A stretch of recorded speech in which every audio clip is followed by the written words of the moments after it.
Welcome to the third edition of the seminar series on Sephardi modernities, co-sponsored by the Schusterman Center for Israel Studies at Brandeis University and the Belsberg Program for Israel Studies at University of Calgary. The title of this year's series is The Future of Our Histories, Recollecting the Past, Projecting the Future, and it is organized by Yuval Ivri and myself, Angie Cohen. The theme that cut across this year's seminar was the scholarly and intellectual frameworks we use to study the diversity of Sephardi experiences of modernization. We have paid particular attention to the social, political, and cultural implications of our theoretical conceptualizations. We have explored the multiple identities at play in Sephardi experiences of modernity. We have also reconsidered the often unproductive separation between disciplines and have emphasized the need to work in collaboration with others, both inside and outside of academia, to get a more complex and open approach to Sephardi identities, histories, and cultures. Today is the last meeting of the 2023 series. Before we formally welcome our great speakers, we would like to briefly summarize this year's trajectory and put together the points made by participants.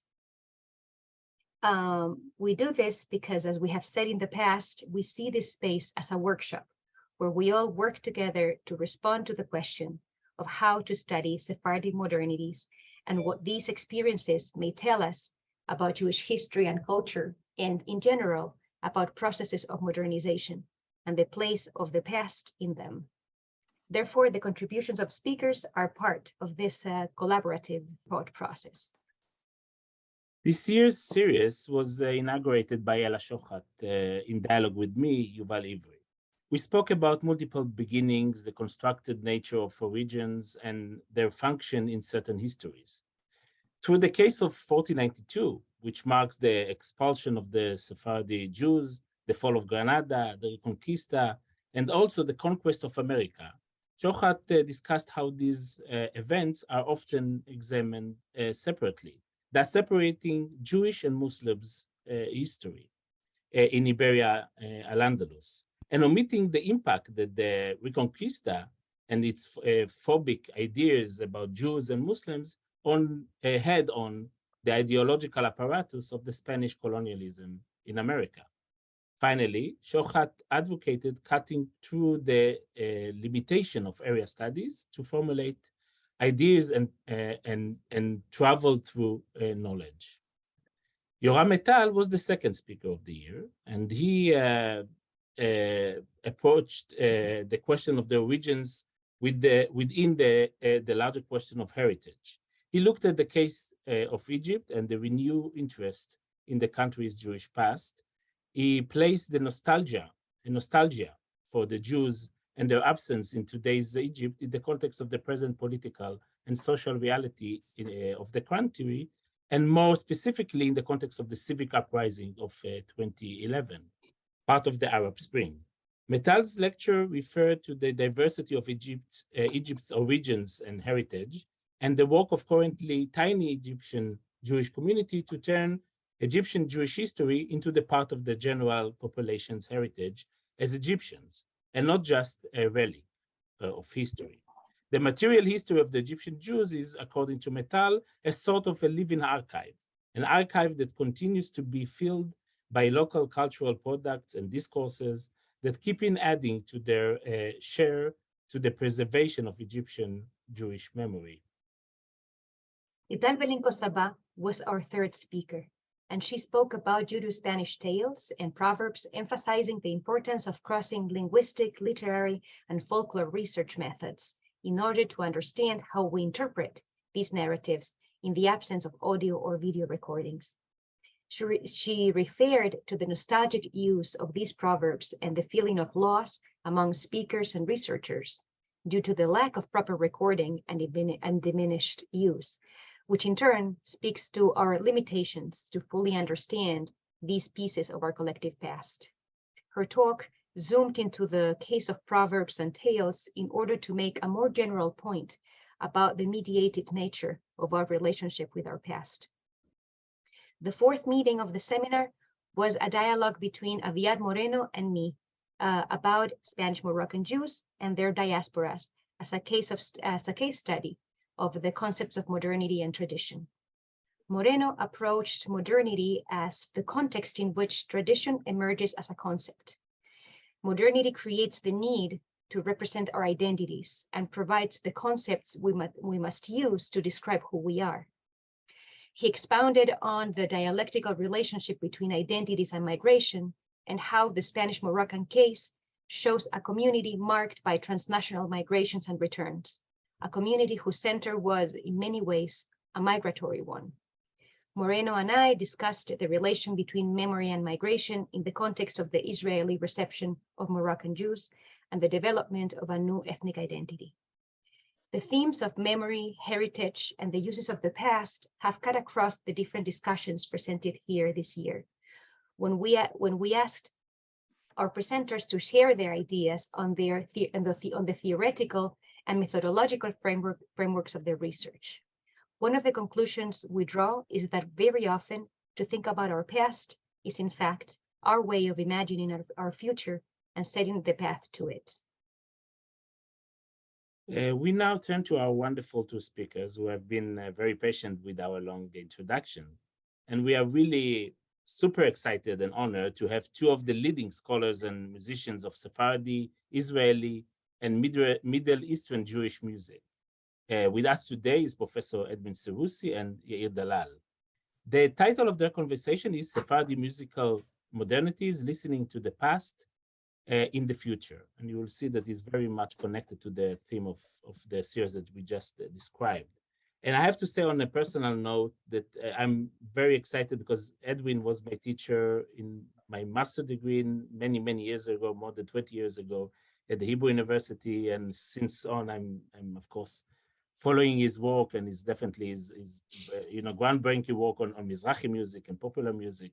And Yair is a good friend, and and again, someone that opened for me and for many, many people the gateway for my own Iraqi Jewish musical heritage. So this is a very, very exciting, I think, meeting and conversation, very rare, and we are very privileged to have it. So I will present both of the speakers, and then we're going to open the conversation. So Edwin Seroussi is the Emanuel Alexander Professor of Musicology at the Hebrew University of Jerusalem and has been director of the Jewish Music Research Center since 2000. Since 2008, he is a visiting scholar at Dartmouth College. His research focuses on musical culture of the Mediterranean and the Middle East, intersection between Jewish and Islamic cultures, Judeo-Spanish songs, and popular music in Israel. Within these subjects, he explores the process of hybridization, diaspora, nationalism, and transnationalism in specific contexts such as the Ottoman Empire, and the constitution of Jewish identity through musical making in settings as diverse as the colonial Morocco and Algeria, Germans' Second Empire, and the Austro-Hungarian Empire. And also the early Zionist settlements in Palestine and the Judeo-Spanish speaking diaspora. His research approach stresses individuals' agency in the shaping of folk and popular culture, social networks, and the role of reception and consumption in making musical culture. Seroussi has published enormous numbers of books and articles. I don't have time to name all of them. All of them are very important and path-breaking, but among them, the groundbreaking book, Popular Music and Israel National Culture, together with Moti Regev, it was published by University of California Press 2004, and his most recent book, Sonic Ruins of Modernity, Judeo-Spanish Folk Songs Today, that was published recently in 2022, sorry. So our second speaker is Yair Dalal. He's a composer, violinist, oud player, singer, and a teacher, a prolific ethnic musician who played an important role in shaping the global world music scene. Over the last decade, he recorded 12 albums covering wide cultural territories representing Israeli, Jewish, and Middle Eastern cultures and fusion between them through music as a whole. much of Dalal's work reflects his extensive musical skills in both classical European music, jazz, and Arabic music. Also, it reflects his strong affinity for the desert and its inhabitants.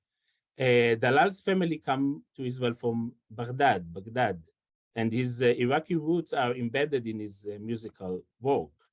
Whether working on his own or with his Al-Ul ensemble, Dalal creates new Middle Eastern music by interweaving Iraqi and Jewish Arabic music traditions with a range of influences originating from such diverse cultural milieus as the Balkans to India.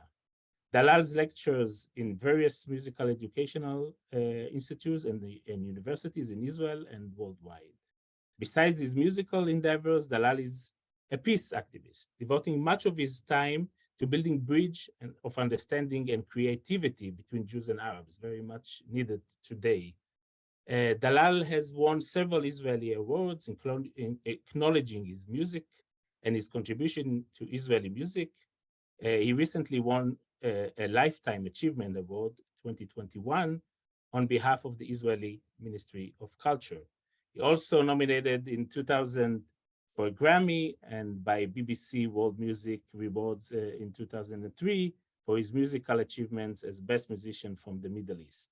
Yair Dalal continues his musical work with new projects, performing and composing. So as you see, we have really wonderful speakers today. So before we start, we kindly remind you that the seminar will be structured as usual, 45 minutes of conversation, presentation, and then an hour of Q&A that is moderated by Dr. Sabrina Perek from Calgary University.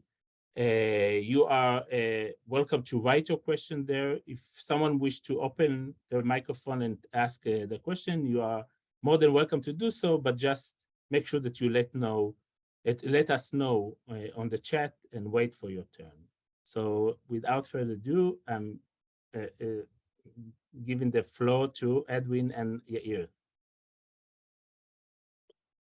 Thank you, Yuval and Angie, for the invitation, for this opportunity. I think I'm speaking also in the name of Yair. We decided that since we are talking about music, we just open with music, with your permission. And let's listen to something.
You heard a song that I assume that the majority of the audience who is interested on what is called Sephardic music know it.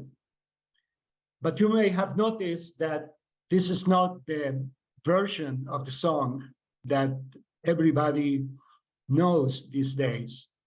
And I want to take this point as the beginning of our conversation about basically how we treat the past in the present, looking toward the future. What are our resources to know what Sephardic music was in the past, how we treat these resources, and how they are projected into the future. So I will introduce a few of these concepts. I will play for you also a couple of other versions of the same song just to make my point. And then I will engage in a conversation with Yair Dalal, my friend, my teacher, my companion to so many adventures. And some of these adventures we are going probably to mention in our conversation because they constitute part of the amazing field of creativity in the field of music that happened in Israel in the past 30 years or so, of which Yair and I collaborated and continue to collaborate to this very day. The recording that you heard was done almost 120 years ago, which is amazing. You're hearing singers and musicians who probably were born in the second half of the 19th century. That takes us 200 years ago. And this beloved song, Morenica, the black-haired one, I don't know how to say that in English, Shecharchoret in Hebrew, is one of the most beloved songs. And probably this is the only song that I would say that maybe the Jews who were expelled from Spain knew, because the majority of the Sephardic songs that we consume today through the mass media are, for the most part, of relative modern creation. So we are putting now into the table the archive, modern technologies, the use of modern technologies, and the reception of these materials that came through technologies. And I want to frame the way in which the sound that you just heard came into being. These recordings were sitting in an archive in London for 100 years. And almost nobody noticed that they existed because some of these songs were never pressed into commercial records. We only have the masters. They didn't release everything. So here we have research engaging in tracing these rare materials and then digitizing them and putting them into a product, which is an academic publication that is made accessible to the public. I never, as a rule, remain within the walls of the ivory tower. And I always try to take out these findings to the general public. So now we're going to hear the event that opened the presentation of this publication that is only online, available for everybody to listen and to download in the website of the Jewish Music Research Center.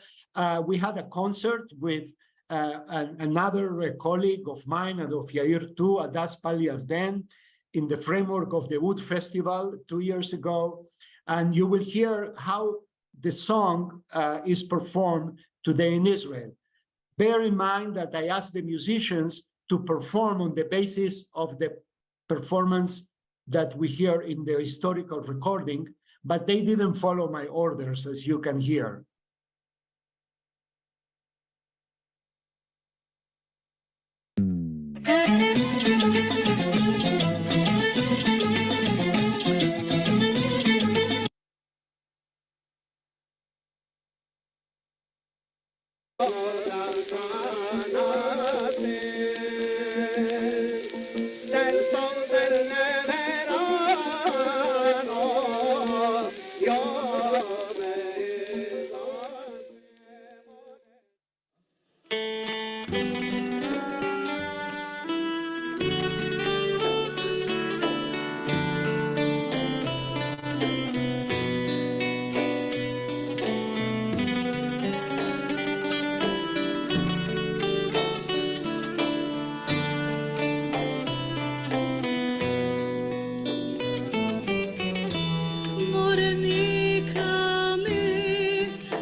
I'm sorry that I have to interrupt the recordings. We don't have time to hear everything, but as you can hear, the performance of the song is very different from what we heard in the historical recordings, and there are good reasons. So first of all, on what basis I can say that this is, at least from the point of view of the text, one of the oldest known Sephardic songs. The song is quoted by this gentleman, Lope de Vega, one of the greatest, if not the greatest, playwright or theater person in Spain in the 16th century, that quotes almost exactly the words of Morenica in one of his plays. We also have from the 18th century a manuscript in soletreo, that is to say in Judeo-Spanish with Hebrew characters, with the text exactly almost as we heard that in the recording of 120 years ago. So we have here the continuity of transmission, at least of a text, and I believe also of the tune. Why Adas recorded the song or play or performed the song in the way she did instead of reproducing the historical recording, simply because the song throughout the 20th century, through the mechanisms of reproduction, publication, transcription into musical notation, became something different from what it was as it was performed 120 years ago. Just for you to hear one of the recordings of how the song was heard in the 20th century. These are the Parvarim, and this is the recording that set up the form of the song as we know it today.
This is how I remember Yair Dalal when I met him, Yair. I hope you recognize yourself in this picture. And we met 30 years ago in the framework of another attempt to bring the past, the musical past, into the future. So the previous example, to summarize it, is the following. There was a version of Morenica that circulated among the Jews in the Ottoman Empire that was recorded. The framework, the aesthetical framework of the music was what people usually call Oriental music. They are all singing in unison. They're singing with microtones. They're singing with an oud and Turkish violin or Turkish style playing of the violin. And the product is really embedded in what was Sephardic culture at the time. In the 20th century, the song is collected, archived, transcribed into musical notations with some mistakes in musical notations.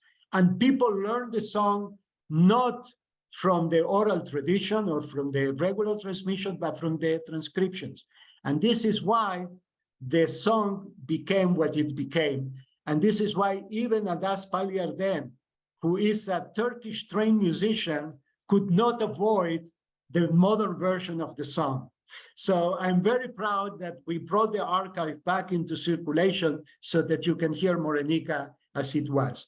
And what brought me to Yair was an amazing opportunity that we had in the 1990s to break ground in Israel with the musical establishment by changing the course of history in a way, by bringing the rich musical traditions mostly of oral transmission of all the Jewish communities that gather in Israel into the mainstream, first of all, of the educational system, and then also into the stage. In 1992, I think that was the year, Yair, that I met you, and you will correct me if not. In 1992, there was a tremendous change in Israel, political change, and also the big immigration from the Soviet Union. Now, the immigration from the Soviet Union brought to Israel about 1 million people, among which there were people who were called Russians in Israel, but were really no Russians, were musicians, professional musicians from Central Asia republics, from Uzbekistan, Tajikistan, people who were embedded in Muslim musical traditions. At the same time, the Israeli government was keen to develop more what today is called multiculturalism or cultural diversity. And having, as a young academic at the time, the opportunity to get budgets, we decided to go ahead, and Yair was my partner from the very beginning, into creating what was called the Beit Sefer LeMuzika Shorshit, the music for the school for rooted music, the school that was dedicated to teaching all these musical traditions. Now here, the term Sephardic goes way beyond the songs in Judeo-Spanish, in Ladino, to include all the musical traditions of all the Jews from all the lands of Islam, from Morocco in the west to Iran in the east. It's a vast musical universe that includes many styles and genres, etc. And Yair at the time, and Yair, I pass the microphone to you, was already emerging as a force in the revival, particularly at the time, I think, and you correct me, of the musical traditions of his family, that is to say, the Iraqi musical traditions. But Yair, I think that you started as a Western classical violinist, if I remember well.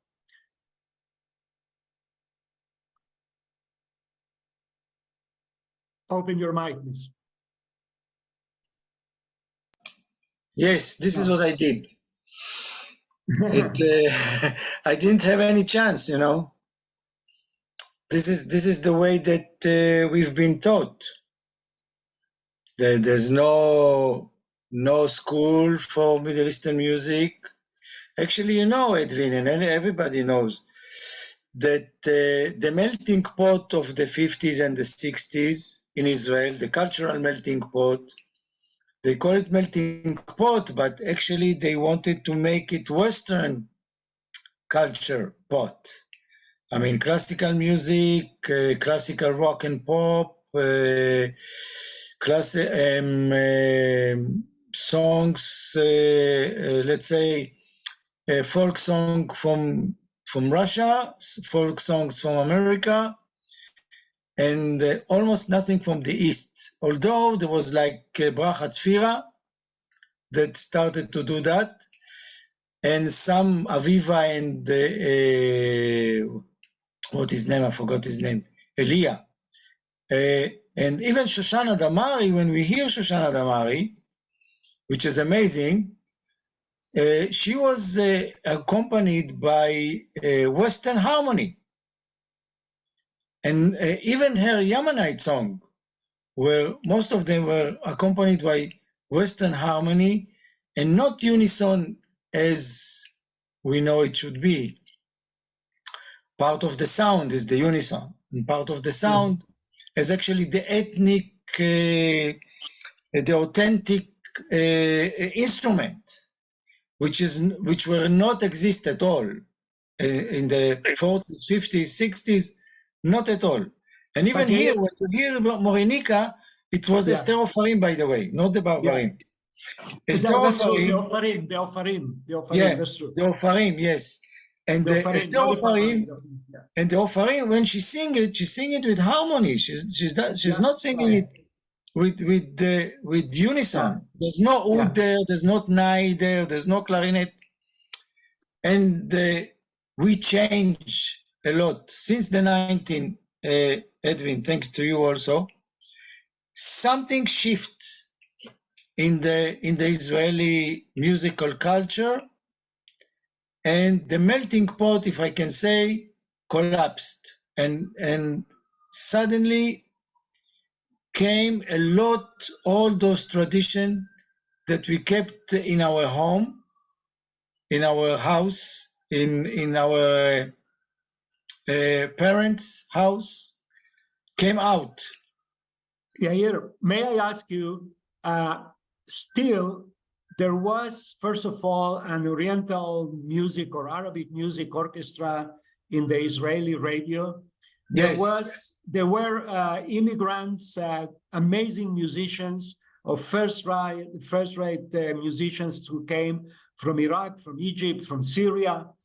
And also, I want to know your opinion. I don't know whoever talked, but you know what you're saying, and I agree with you, is that on the public sphere in Israel, and I would say also outside of Israel, these musics were not represented. And that was a period where the establishment in Israel controlled the entire musical apparatus, whether that was the radio, the record industry, etc. However, there were areas where the government could not intervene and where very traditional music was performed in unison with makamat, and that was in the synagogue. The synagogues, Yes, of course. the government never intervened. The government, so there was a continuity with the diaspora and not a total break or a total erasure. What is your opinion about that? Yeah, Edwin, when we talk about that, we mostly talk about education. Conservatory, you ask me, how did I learn classical music? This was the start. Yeah. Because there was no education to Middle Eastern music. It was no education at all. Also no education to klezmer music. It's the same. And you can hear it, of course. You go to Ramat Gan, to the Iraqi community, you hear Iraqi music. You go to Sderot, you hear Moroccan music. You go to the synagogue, you hear all the makamat singing Shirat Bakashot. But education, there was not education till the 90s, when you formed in Bar Ilan this school. I think there was not education, even not in the Hebrew University, which is now. And then I opened up my small studio in Yafo, you remember, which probably one of the first, let's call it school. It was not school. It was a studio for people that want to play this. Yeah, well, they opened this kind of music. So the problem was the education. Yeah.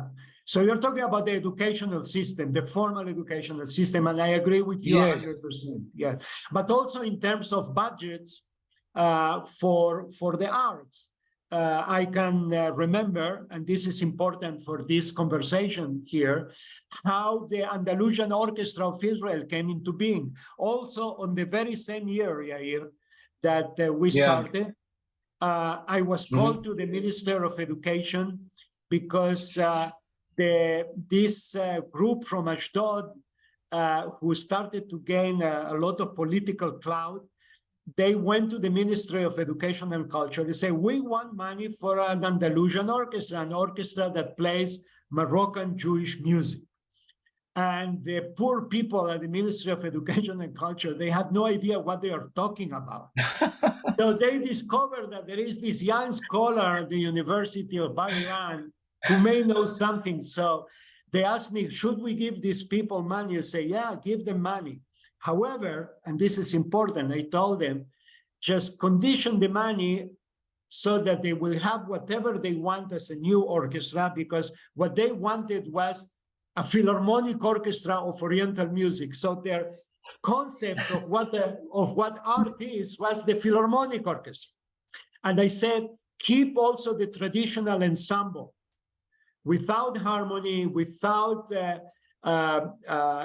public, I don't know how much knows about this, but when the Andalusian Orchestra was established, it was established also on the basis that there was such an amazing number of professional Russian Jewish musicians who knew how to play any music, so they transcribed the Andalusian music into music notation that people could read, and they played like a symphony orchestra, which in a way, they abandoned the idea of keeping the traditional ensemble at the same time. They incorporated some of the traditional instruments like the kanun and the oud into the orchestra, but the sound became something which is different. And I think that this is an amazing process also in Israeli culture. Today, I hear how many Andalusian orchestras we have. Wow, I stopped wow. counting them. Yes, I stopped counting them. Yeah. So let me ask you now, going back to your own roots and also to the possibility, you did have the possibility of studying with the old masters of Baghdad. You had contacts with them. We mentioned in our last conversation the name of Ezra Aron. Ezra Aron. Ezra Aron. For the public who doesn't know, Ezra Aron was one of the greatest musicians in Iraq, not only among the Jews, but among the entire establishment. In 1932, Ezra Aron was commissioned by the Iraqi government to organize the ensemble that represented Iraq in the big conference of Jewish music, Congress of Arabic Music in Cairo in 1932. In 1934, Aron lands in Jerusalem, and he stayed in Jerusalem. So we had a master of Iraqi or Arabic music, classic Arabic music, because Aron also commanded eventually also Egyptian music. Did you ever entertain the idea of going to these old people and studying actually directly with them, not through a school or a conservatory, but just in the old manner, a master and a disciple? Yeah, I had luck actually, not with the Azuri Aron, but with his followers like Yosef El-Awad, Yosef Shem Tov, and Salim El-Nur, and Elias Shasha, and Daoud Akram. Because of Daoud Akram, actually I started to play the violin. And yeah, you know the story. And actually I have his violin in my house. Wow. And yes, it's full of ashes because he used to smoke and play at the same time. So it's full of cigarette ashes. So I was privileged to sit with them for hours. It was not only studying, it was like being a friend. Yosef, mostly Yosef, 30 years, something like that. And, he died in my hands, in my arms. I took him to the hospital, and yes, I miss him a lot, actually. And this is the way that it's the old method. You sit in front of a master and you study, you imitate him, and you put something from your own spirit into the. Let me ask you: the music that he taught you was the real old Iraqi maqam, or already the modern Arabic music, Egyptian music? What was his? No, I didn't ask. I didn't ask from him. I didn't ask the Egyptian music. Okay. Egyptian music, I mean Salim El-Nur, Shlomo Zivli. Yeah. He likes Egyptian music, and we had an orchestra. It was a deal. Salim told me, I will teach you if you play with me 50 years from now. When he said that, he was 60 years old. So I told him, 50 years? you will not live 50. He said, don't care about me. I will live. And he was crazy about Abdul Wahab and Kulthum. So this we played all the time. But, you know, I didn't concern much to this kind of music because everybody play it, everybody know it. There's a lot of Arab musicians. It will not get lost. The problem was the Jewish Iraqi music of Yosef, the Kuwaitis brother that now they are very famous, but 30 years ago, nobody knew who are they. They had a shop. In Israel. In Israel. In In Iraq, Israel. everybody knew. I'm not sure because Saddam Hussein just No, before Saddam Hussein. before, of course, before, and also the old people, the old Iraqi here, Yeah.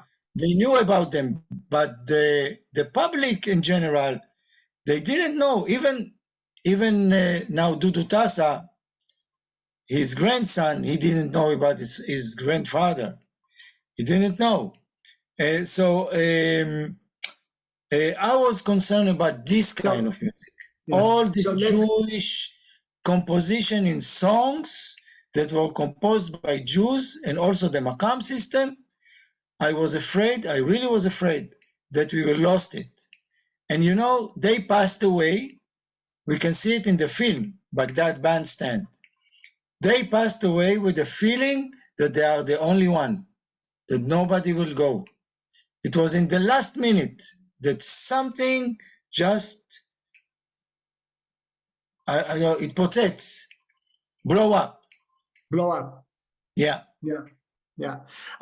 For the public who do not know all these names, so we can say a couple of words.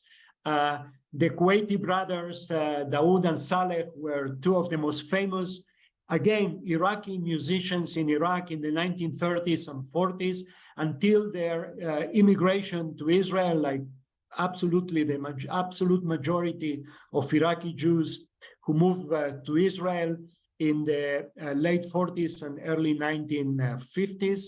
The film that Yair mentioned, it's the Baghdadi Jewish version of the Buena Vista Social Club. That is to say, a film honoring this old world of Jewish musicians from Iraq. So, Yair, we can say that Iraqi Jewish music is still alive because of you. So going back to my work as a scholar with the archive, in a way, you, through performance, transmit the past and elaborate it into the future. That is to say, what you're doing is not 100% exactly what these old masters used to do, but you already add something of yourself, perhaps something that we can call either Israeliness or cosmopolitanism, cosmopolitan vision of Oriental music or of Arabic music into a new form of art. That's a way that you feel about your work? In a way, yes, you know, you're right. I know how to play the original. So sometimes I play the original. But being an artist, I would like to put myself into it. I think this is how art developed in all terms, in jazz, in blues, in classical. Even Salah Al-Kuwaiti did that, you know. Even the old people did do that. You put yourself inside. You know, we said in Iraqi, "El ma عنده عتيق ما عنده جديد." If you don't have the original, you cannot create the new. And this is what I'm doing. I think this is the way to develop art, develop music. So if somebody wants to go to the original, now he can go to your archive and hear that and imitate that. But if somebody wants to create something new, then he will take the basic, he will take the roots and compose a new music on the base, based on the roots. Like I have a song called Solo Arak by the words of Ronnie Somek. This is a very good example. You can look for it in all the media. It's all over. Ronnie Somek wrote a song describing an atmosphere of a coffee shop when people sit and hear some music and there's a sentence, violin solo, oud solo, flute solo, we are arak solo, like drinking the arak. This, how do you call it? Ouzo, something like ouzo. Yeah. And I composed it in the makam. He mentioned Abdul Wahab. So I composed it in makam that Abdul Wahab composed his song, Cleopatra. And because of, this is Iraqi, talking about Iraqi sources, I took the Iraqi rhythm, which was very rare, and it's still very rare. Tum-tatak, tum-tak, tum-tatak, tum-tak, tum-tatak, tum-tak. No one knew it in Israel, you remember? No one. Yeah. No percussionist could even play it. Said, Yair, where did you bring this rhythm? Said, Yeah. well, this is the most beloved, the most influenced rhythm of the Iraqi music. So let's do it. Now you meet young people. The first rhythm that they want to know is teach us this igrig, teach us this tum-tatak, tum-tak, tum-tatak, tum-tak. Young percussionists, they go mad for that. Yeah, yeah. And this is a very good example to take something old, but to make it common in our culture. Yeah, Yair, let's end our part because I see that the time is running and I see there are so many questions. Yuval, I would prefer just to take questions from the audience more than, I mean, I and Yair can talk for hours, but Yes. Yair, we also shared the vision, perhaps utopic vision, that through music making, we can make a better world and certainly a better Middle East. And Wow. we worked together in the Mediterranean Musical Dialogue for many, many, many years. This was, again, an attempt to transform music into a venue for open dialogue. At that time, we also had the means and the money. That was the post-Oslo years where there was a lot of hope for the future. And we invited masters from all around the Mediterranean and even from India to come to Israel. And we spent an entire week making music together, living together, eating together, creating together. You know, Yair, sometimes I go to concerts today and some young people come to me, they say, Professor Seroussi, you changed my life. I say, I don't know you. Well, you know me, but because I was in high school and I ran away from high school to come to the Mediterranean Dialogue to learn music. And there were hundreds of people, so I couldn't remember everybody. And they are today amazing musicians.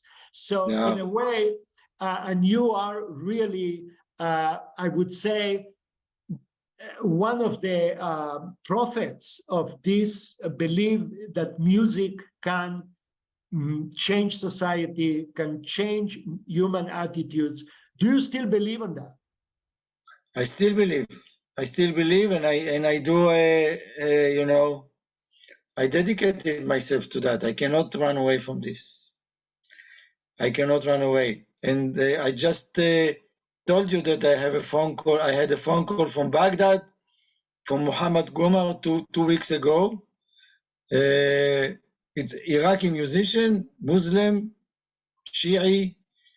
I wrote him happy Eid al-Fitr, happy Ramadan. And Yeah. he called me and said, I'm in Baghdad. Yair, how are you? In Arabic we speak, of course. So, and also when we check it in Israel now, we see a big change between the Israeli Arab community and the Israeli Jews. They play together in this orchestra also, in Yeah. Firkat al-Nur. they play Yeah. together. In East West Jerusalem, they play together. In the Galilee, we play together. With the Bedouin, we play together. We just are together, and it's Yeah. not only music. It's more than Yeah. that. For the public who doesn't know, Firkat El Nur is a relatively new orchestra that specializes in Arabic music, very successful in Israel, and they have already appeared in some Arab countries. And Yair, I just want to end by telling you that I also have now a new friend. His name is Ahmad, and he's from Kuwait. Wow.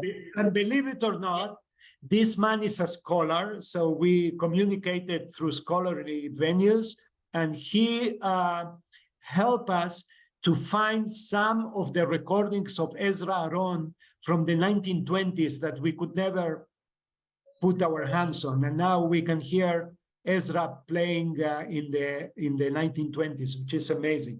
So I see all the questions that are coming up. I want to tell the public, we cannot cover all the Jewish communities, the Iranian Jewish communities, Moroccan, all the musical styles, etc. But I see that Angie put already the film, Yair's magnificent documentary film about Iraqi Jewish musicians. I hope, Yair, that the film is available in Vimeo. It is on YouTube. Yeah.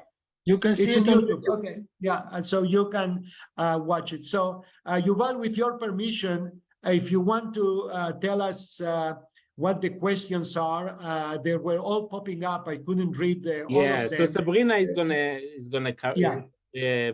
moderate the question and answers. Please. But I just want to say, maybe if it's okay, we have another 4 minutes. Of course. So both of you, you covered many things that are very, very important. And part of it is the partition that we have in Israel between the secular and the religious, between East and West, and Arabic and Jewish music traditions. And one of them that, as you mentioned, Edwin, in the places when Arabic wasn't really played in the official musical institution, but Arabic was in the synagogue and was in cafes and was in this kind of, and you wrote about it, Edwin, in your book about Mizrahi Jews, about this kind of uninstitutional places.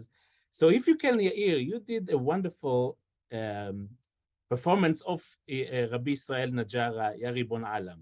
If you can give us a part of it, and if you can, Edwin, I know that you wrote about Rabbi Israel Najara, say something about, because this kind of combination of Arabic music and Jewish liturgical tradition started way back with the times of Najara and continued. And of course, after 1948, it became something that when Arabic is becoming the language and the culture of the enemy, became something else in that tradition. But back then it was more, maybe fluent into this kind of Jewish tradition. So if you can say something, Edwin, about Rabbi Israel Najara for really 2 minutes. And then, Edwin, if you can, and Yair, if you can give us a bit of this kind of your piyut, Ya Ribon Alam, it would be great. And then we can open for questions. Yuval, you will regret that you asked that question, because if I start speaking about Najara, I will never end. But just to make it very short, I'm very excited because if everything goes okay, Yair, this year, after 25 years of work, the entire poetry of Najara with all the makams are going to be published by us at the Ben Tzvi Institute. So we hope that will go. So Rabbi Israel Najara is really the intersection, the historical point where all the processes we are talking about now starts. We have the forced migration of Sephardic Jews into the Ottoman Empire. A new reality is being created, whereas Jews who came from sort of already European Romance-speaking languages find themselves once again in the world of Islam, but in a different Islam, in the Turkish Islam, and in an empire that offers space for minorities, cultural minorities, religious minorities, to not only express themselves and keep an internal organic cultural life, but also a certain openness, particularly to artists who can serve also the Muslim society. And that's how Jewish musicians become to be involved in what was at that time a new music in the making. So people don't understand that Najara enters into the picture when Turkish classical music is being at the very, very beginning. And he learns not only the theoretical part, but also the practical part, because his entire corpus of poetry is based on the use of melodies that he quotes from all the cultures surrounding him. So he has Turkish melodies because he's in the Ottoman Empire, but he has Arabic melodies because he lives in Syria, in Damascus. He has Judeo-Spanish melodies because that's his, as we say in Ladino, that's his mameloshin. That's the language of the family. And then he even knows Persian and Greek melodies. And all this he arranges according to the scales or the musical notes of that time. And from there on, this is the basis for the musical activities of all the Jews from Morocco to Iran.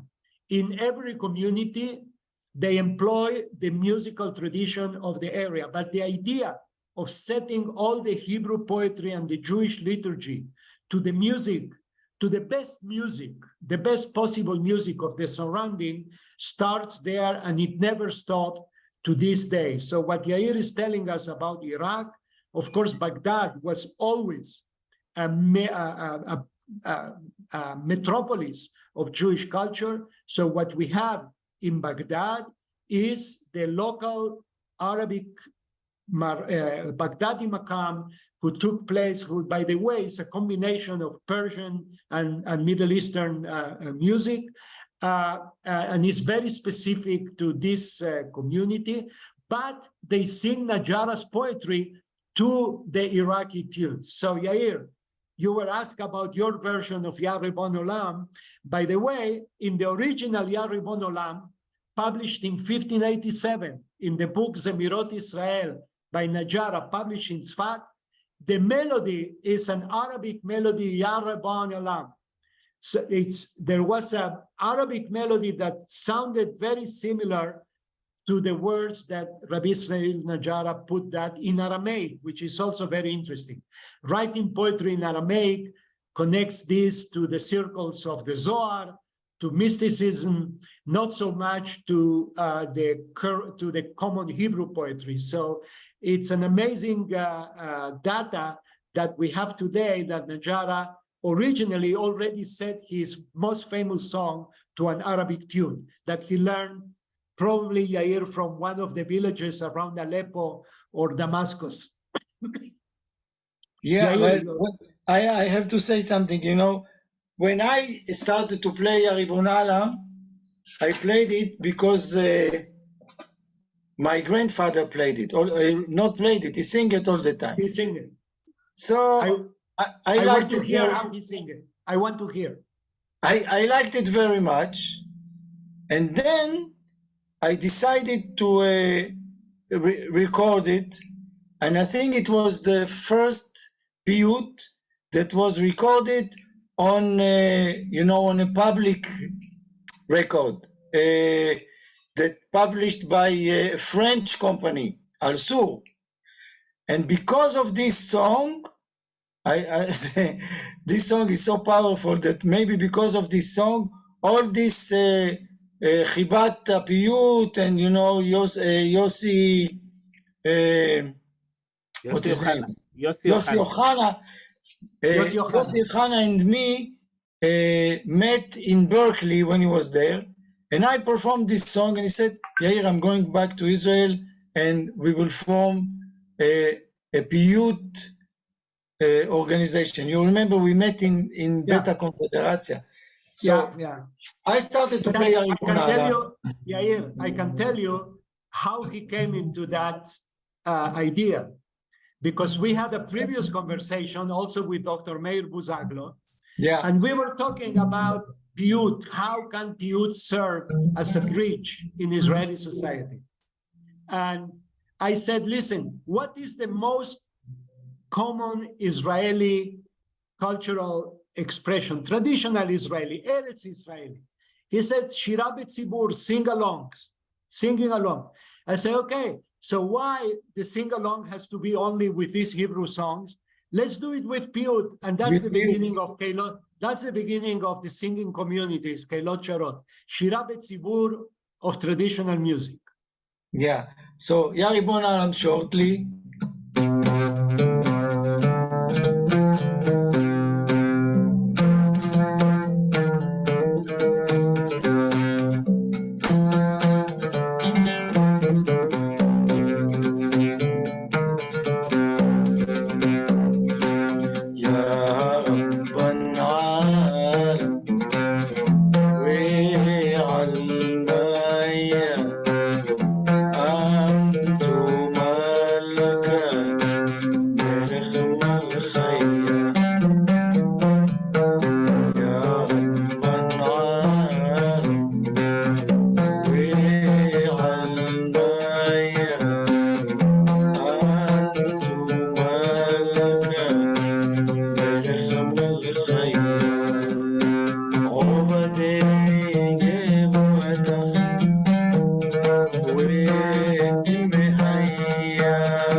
And the Arabic melody, which belongs to the pasta of the Makam Rast, goes like this. الدنيا حلوة حلوة وجميلة الدنيا حلوة حلوة وجميلة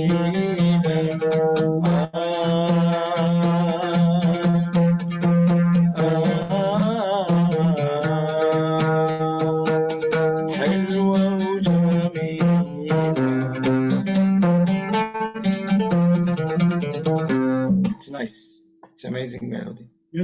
That's very beautiful. And today, all of Israel knows this melody. I see it sung everywhere.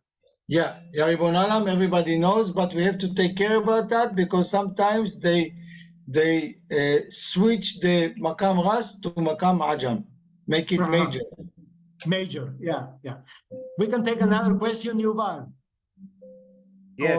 All right, thank you all for the wonderful Please. questions. We have lots of questions to ask. So what I've done is kind of assembled some thematically. And so I might ask a few questions starting from some really general questions about music and its ability to be transmitted, to bring people together, to also some more specific questions about music. So I want to start off with Jan's questions.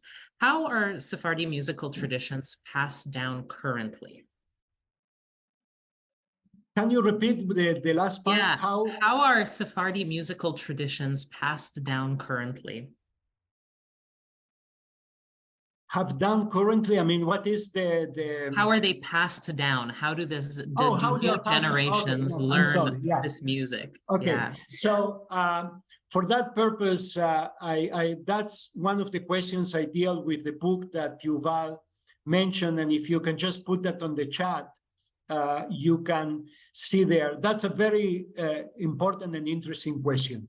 Certainly, first of all, let's be sure that we are talking about the same. When we're speaking about Sephardic music in this sense, are we speaking about Judeo-Spanish songs? That's the subject, because what Yair was talking is a different tradition. So we can talk about how all the traditions are transmitted or how a specific tradition is transmitted. If we are talking about the Judeo-Spanish song, most of the transmission today is via the recording industry, if I may say, via recordings by artists who interpret and reinterpret and reinterpret materials that were collected and published before. There is almost no transmission in the natural way that this songs were transmitted. And I see my colleague Judith Cohen, she's here, so she has done a tremendous work in this sense of collecting and then retransmitting this song to others. Now, in general, I would say for all the Sephardi Jews in the wider sense, if you're talking about the music of the synagogue, here I would say, venture to say, that it's more of the same as it was always. The new cantors come up mostly via their enculturation or their education within the synagogues. The Sephardic and Mizrahi and Oriental synagogues, whatever you want to call them, the performance is more or less as it was in the past.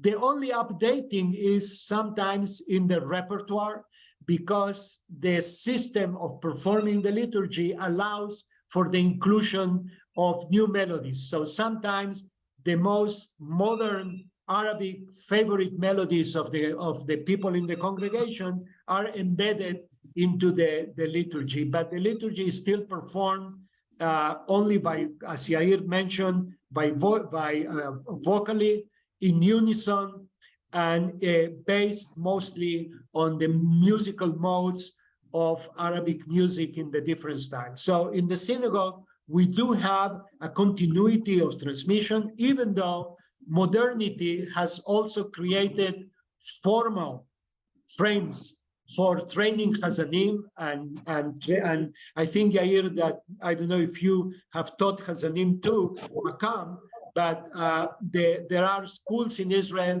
that train cantors outside the regular system or the traditional system of enculturation. I don't know if I answer this very quickly. What are the main features in the way the music is transmitted today? Yair, if you want to add something. To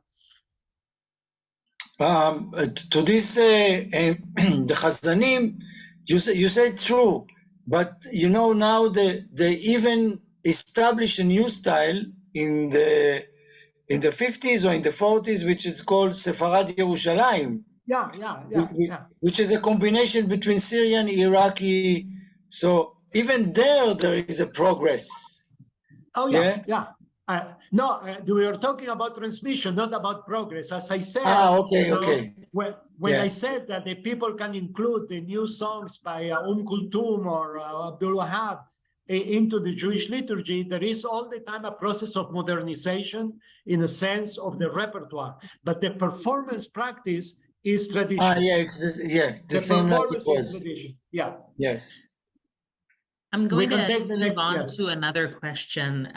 This one is posed by Gloria. Gloria asks, would you say that it was music which broke the position of Ashkenazi culture as a dominant culture in Israel? Yair. I think we did. I mean, it's not we. Actually, it was on the 70s by the Yemenite, most of them, from Kerem HaTemanim, which we called it Muzika Mizrachit, or after that, Mediterranean pop. It was the pop music that broke the rule. It was not us. We were dealing with the more traditional Middle Eastern, heavy, Makam, and so on. We didn't make so much popular music.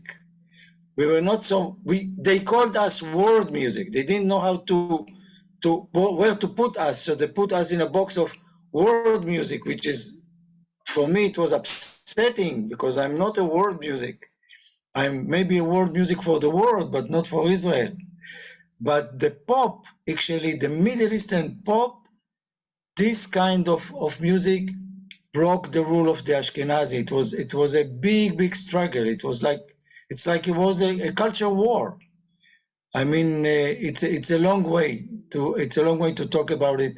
They hear it in a cassette, in the central bus station. There's a lot of research about. I don't know if there is a research, but the people, Zohar Argov, all those singers, and this was the time that the rule of the Ashkenazi, I will not say Ashkenazi music, because it was not Ashkenazi music. It was the will of European, I don't know, leader in the education or cultural system that thought that Middle Eastern music is not good enough, if I can say it simply.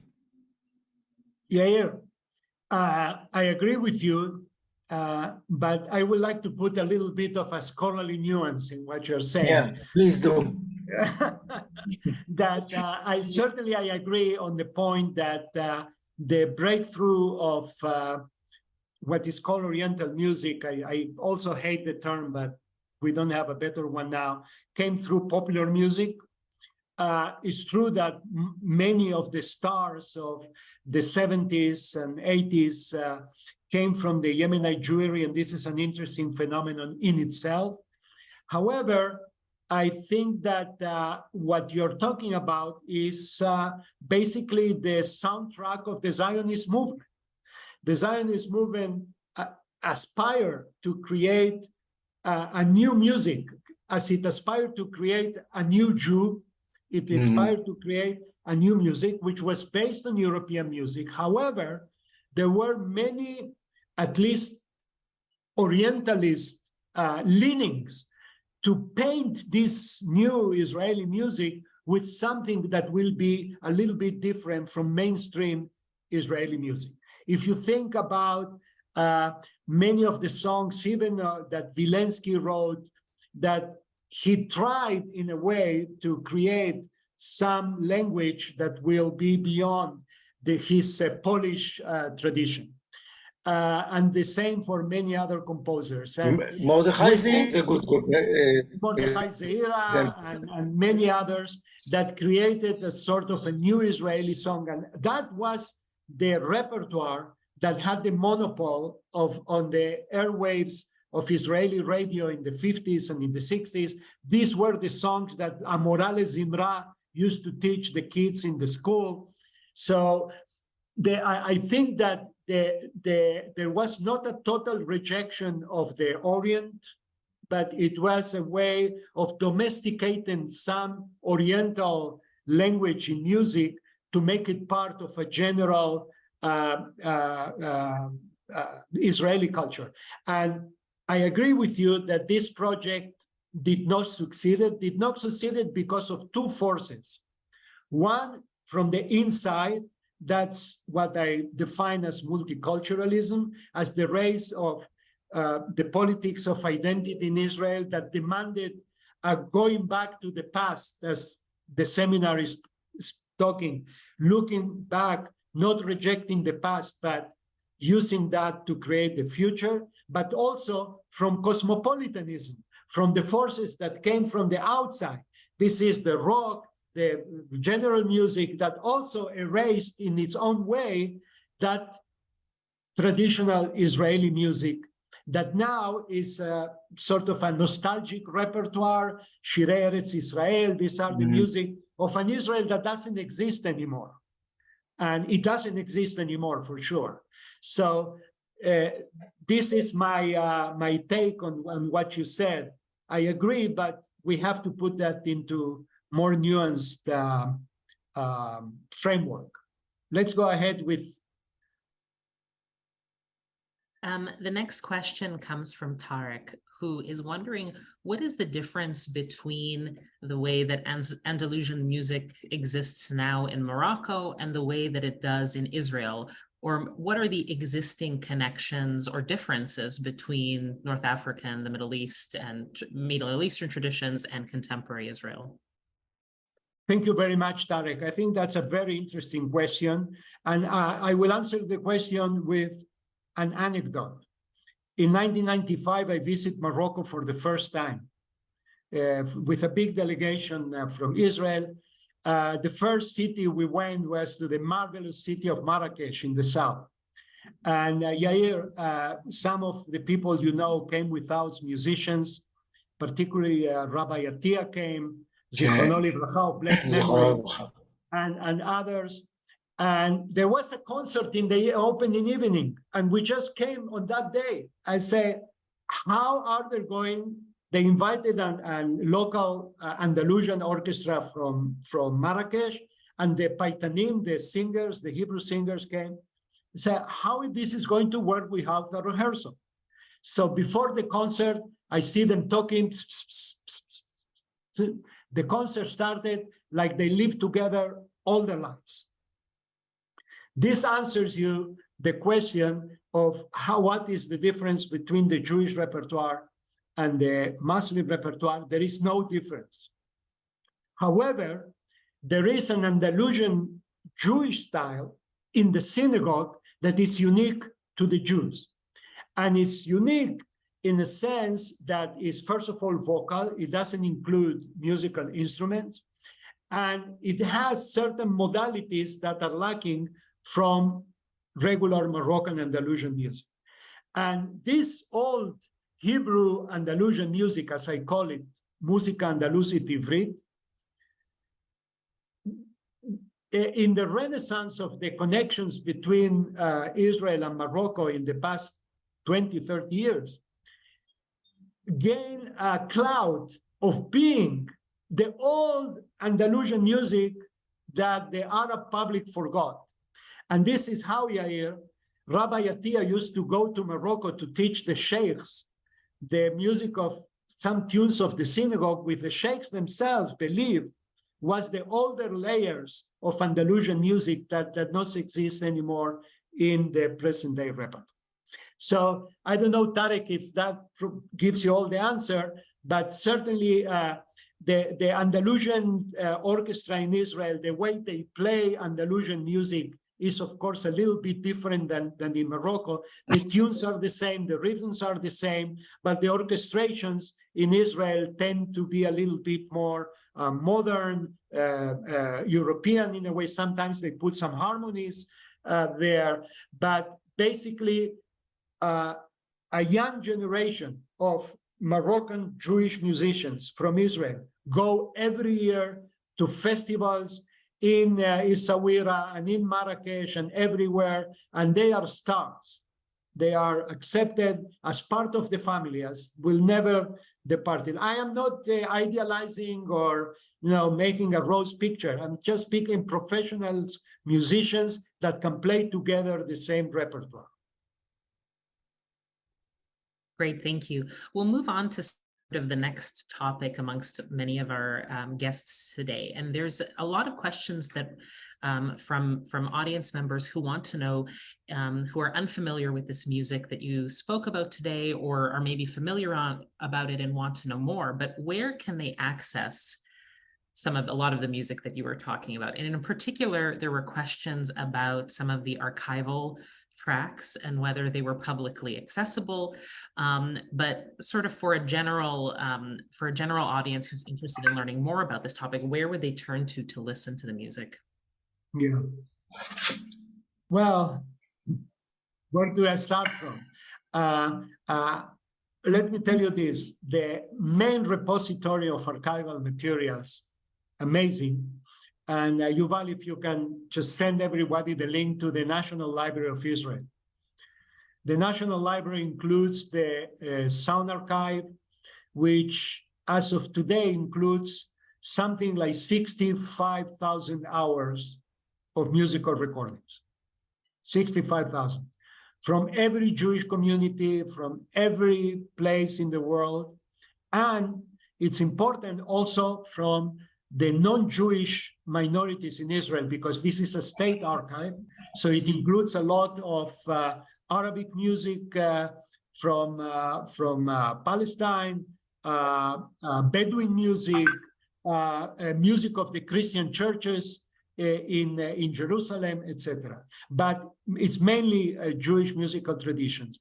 Let me tell you that the archive, the catalog, has one little problem. And the problem is that the interface is mostly in Hebrew. And if you don't know how to type in Hebrew, that may be a little bit of a problem. What we try to do, and when I mean we, is the Jewish Music Research Center. We have what I think it's a very important website. We try to translate the big archive into a small archive of pieces that you can have easy access and also have background, or if you want metadata on the music that you are listening to. We have a series of recordings. They are all now online, and you can download all the written materials for free. Now, that's what we have as formal archives. There is another archive, if you're interested in Judeo-Spanish music. There are several archives, and one of them is an archive. I will send you the link later on, which is the collection of the Israeli radio, the collection of Ladino songs of the Israeli radio. It's a very good website where you can find also all the texts. And I think that you can download the materials there for free too. But then, my friends, we are living in 2023. We live in an archive. The archive is called the internet. If you just put music, Yemenite Jews, you will be swamped with materials.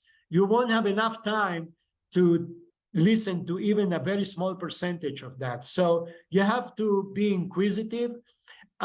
You can listen also to many lectures that we have online in YouTube. And then, Yuval put the Piyut website. By the way, the Piyut website is embedded now within the National Library.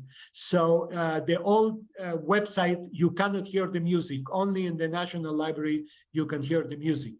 But it's very useful because you can put the name of a song like Ya Ribon Olam, and then you will get all the versions of that were recorded by all the Jewish traditions, and you get the text and you get an explanation of the meaning of the text, which is no less important. So basically, my friends, we live today in from my point of view, in a world which is like a big party for anybody interested in music. And I'm speaking now, and Yair, we are a little bit of the same age. When we were young students, I remember we had a course on Middle Eastern music, Yair, with Professor Shiloach. We had 3 long play records. That's all the music we had access. Yes. 3 long play records. And we used to fight in the library who can listen to the record. So that shows you how technology has basically inundated us with sound to the point that today we are on the opposite side. When I have to teach a class or give a lecture on Zoom, the problem is that it takes me too much time to select what I'm going to play because there is so much. I hope I answer a little bit of this question. Yair, if you want to add, just look Yair Dalal, that's it. Look it in Hebrew, look it in English, look it in Arabic, and you will see Yair Dalal in Arabic characters, and you will see how much you will find about him. A quick follow-up from one of our audience members, Robert. Where can you listen to the 1906 recording of Morenica that you played at the very beginning? You can hear the entire album of the recordings from the EMI archive in the website of the Jewish Music Research Center that Yuval already put on the chat. Again, you can listen for free. You can listen to a Das Pal Yarden concert in the website, and you can download all the materials. We deciphered for you all the texts of the songs. It was an international team of scholars that help us, and among them Judith Cohen, who is here, to decipher these recordings. Judith was also a person that helped us into reaching this archive too. So we work as a team, as a global team, in order to put these materials online for the benefit of all the audiences. We are at the end of our time. I'm going to pass it over to Dr. Cohen.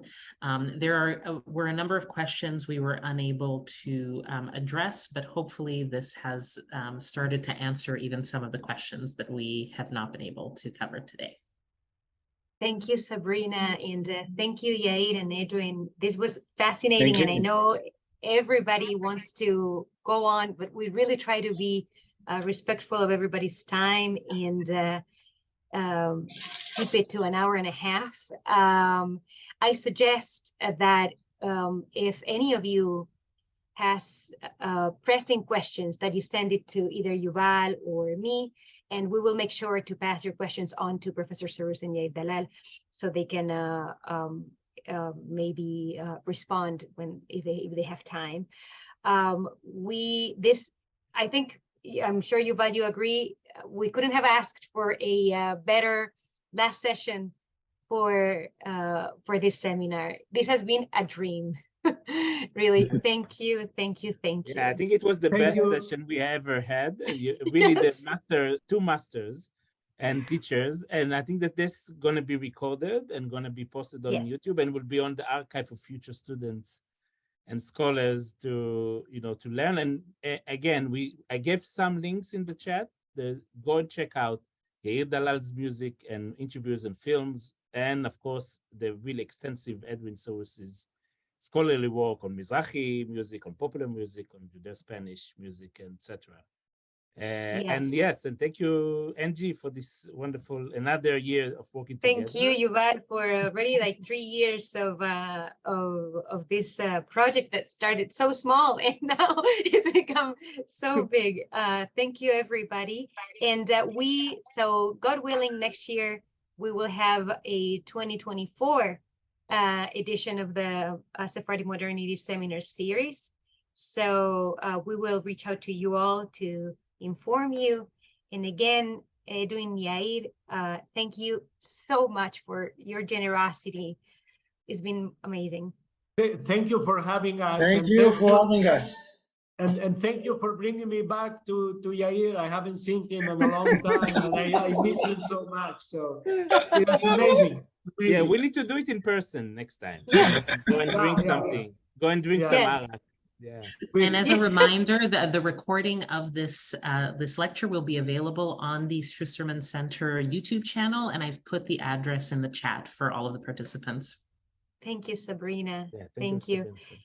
So we will see you all hopefully next year, and we really look forward to seeing you, Edwin and Yair, in person.